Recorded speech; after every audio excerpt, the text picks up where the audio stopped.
स्वागत है आपका मेरी एक नई कहानी में। यह कहानी है एक लालची लोमड़ी की और एक खरगोश की। चलिए शुरुआत करते हैं कहानी की। लालची लोमड़ी की कहानी में यह है कि एक बार की बात है, एक जंगल में एक चालाक लोमड़ी रहा करती थी। गर्मियों के दिन थे और वह भूख से परेशान होकर जंगल में भटक रही थी।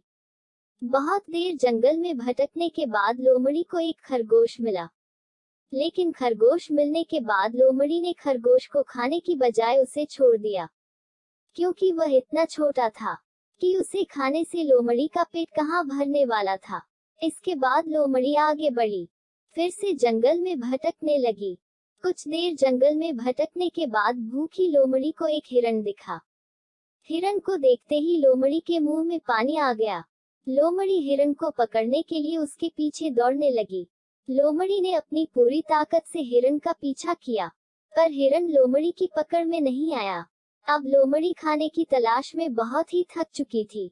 जब लोमड़ी के हाथ हिरण भी नहीं लगा, तो लोमड़ी सोचने लगी कि इससे अच्छा होता वह छोटे से खरगोश को ही खा लेती, जिसको उसने छोड़ा था। कुछ देर आराम करने के बाद लोमड़ी खरगोश को ढूंढने के लिए फिर से जंगल में भटकने लगी।